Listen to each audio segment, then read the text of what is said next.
Assalamualaikum warahmatullahi wabarakatuh. Jumpa lagi kita di kelas 5 tema 2 subtema 3 pembelajaran 3. Sebelum kita mulai pembelajaran hari ini, mari kita berdoa menurut agama dan kepercayaan masing-masing. Bismillahirrahmanirrahim. Perhatikan gambar di bawah ini. Pada hari Minggu, warga di daerah tempat tinggal Edo mengadakan kerja bakti. Mereka membersihkan sampah-sampah yang menumpuk. Selama ini bau busuk dari tumpukan sampah telah mencemari udara di lingkungan tempat tinggal itu. Warga harus menutup hidung saat melewati tumpukan sampah yang membusuk itu. Sebelum melakukan kerja bakti, seminggu sebelumnya warga bermusyawarah untuk mencari pemecahan dari masalah sampah. Kadang-kadang tempat sampah itu terlihat berantakan karena ada beberapa orang yang berusaha mencari botol-botol bekas untuk didaur ulang. Akibatnya, pemandangan dan udara di lingkungan sekitar tempat sampah jadi kotor dan bau. Musyawarah. Dalam musyawarah, warga mendapatkan penyelesaian, yaitu menyiapkan dua macam sampah. 1. Tempat sampah yang bisa didaur ulang, misalnya kertas, botol bekas, dan plastik. Yang kedua, tempat sampah yang bisa membusuk untuk dijadikan kompos pupuk tanaman, misalnya daun-daunan, sisa sayur, dan buah.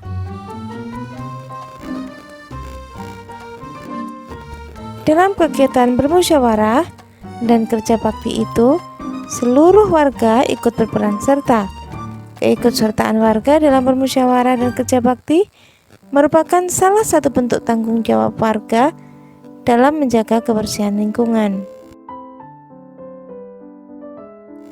Selain tanggung jawab, kita juga mempunyai hak dan kewajiban sebagai warga masyarakat. Hak dan kewajiban harus dilaksanakan secara bertanggung jawab. Orang yang tidak melaksanakan hak dan kewajibannya dikatakan orang yang tidak bertanggung jawab. Jadi, tanggung jawab, hak dan kewajiban harus dilaksanakan secara seimbang.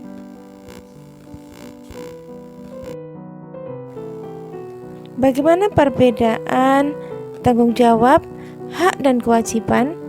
Ayo kita simak. Hak berarti sesuatu yang mutlak menjadi milik seseorang dan penggunanya tergantung kepada orang yang bersangkutan. Berikut adalah contoh hak warga masyarakat. Yang pertama, mendapat perlindungan hukum, menikmati lingkungan bersih, mendapatkan pekerjaan dan penghidupan yang layak, hidup tenang dan damai, mengembangkan kebudayaan daerah, berpendapat dan berorganisasi, serta bebas memilih, memeluk, dan menjalankan agama. Sedangkan kewajiban berarti sesuatu yang harus dilakukan dengan penuh rasa tanggung jawab.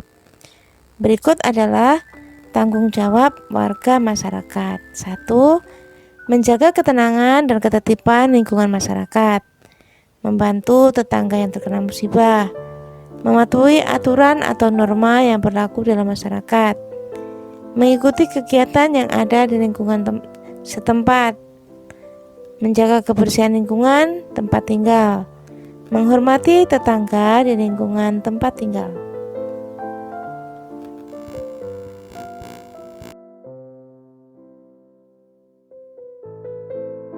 Nah, sekarang sudah tahu kan perbedaan tanggung jawab, hak dan kewajiban sebagai warga masyarakat?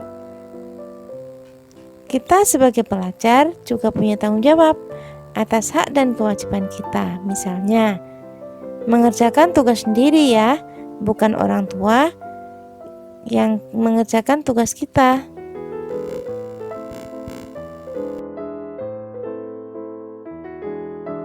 Nah, kita sudah belajar tanggung jawab, hak dan kewajiban. Sekarang coba kalian amati jenis usaha ekonomi yang dikelola sendiri ataupun kelompok yang ada di masyarakat. Coba perhatikan gambar di bawah ini. Jenis usaha ekonomi dibagi menjadi dua. Ada yang dikelola sendiri, ada yang dikelola secara berkelompok. Yang dikelola sendiri terbagi atas 4, yaitu usaha pertanian, usaha perdagangan, usaha jasa, dan industri kecil.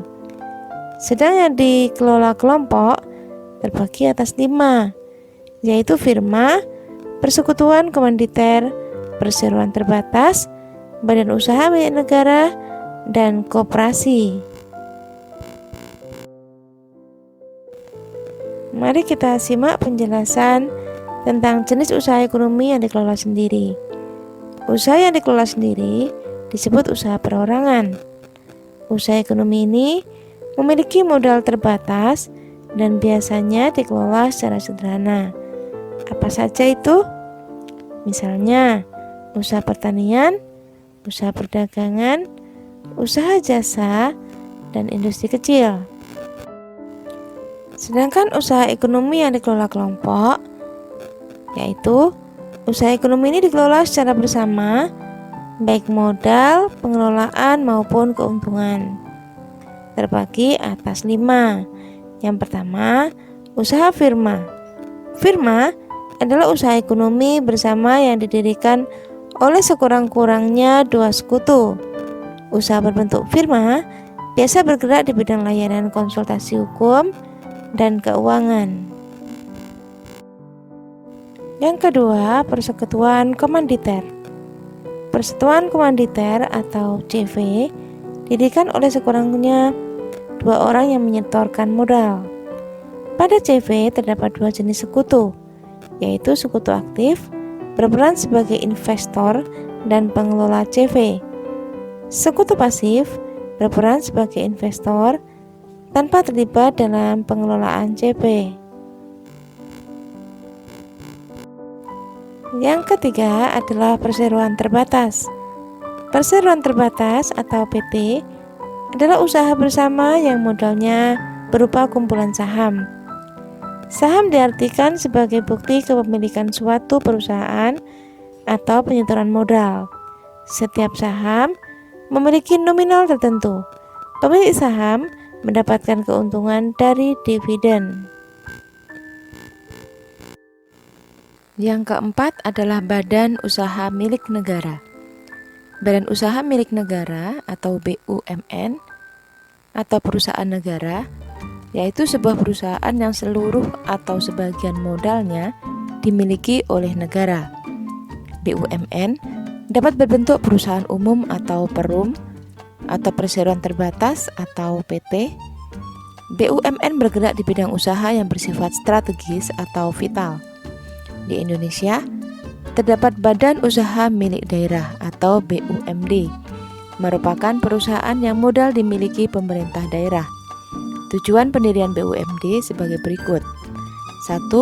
Ikut melaksanakan pembangunan ekonomi daerah dan pembangunan ekonomi nasional. 2. Memenuhi kebutuhan rakyat dan menyediakan lapangan kerja untuk mewujudkan masyarakat adil dan makmur. Dan yang kelima adalah koperasi. Koperasi adalah usaha bersama yang bertujuan menyejahterakan anggotanya. Menurut Undang-Undang Nomor 25 Tahun 1992 tentang perkoperasian, koperasi adalah badan usaha yang beranggotakan orang-orang atau badan hukum koperasi dengan melandaskan kegiatannya berdasarkan prinsip koperasi sekaligus gerakan ekonomi rakyat yang berdasarkan azas kekeluargaan. Koperasi sesuai dengan Undang-Undang Dasar 1945 Pasal 233 Ayat 1, yaitu bentuk perekonomian disusun atas usaha bersama berdasarkan azas kekeluargaan. Pendiri koperasi adalah DRS Muhammad Hatta dan beliau dijuluki sebagai Bapak Koperasi Indonesia. Nah, sekarang perhatikan ya. Di sini ada bentuk-bentuk koperasi di Indonesia. Yang pertama ada koperasi konsumsi.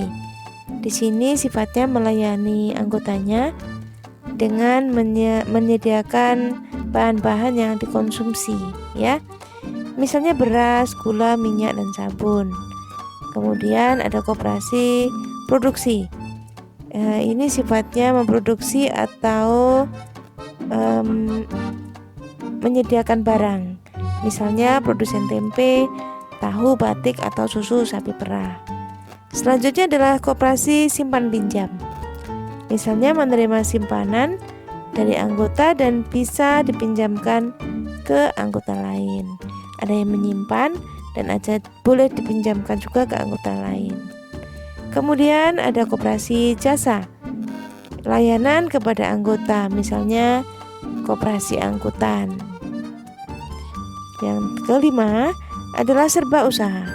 Di sini misalnya penyaluran hasil produksi seperti di koperasi unit desa. Alhamdulillah, akhirnya kita bisa menyelesaikan pembelajaran hari ini.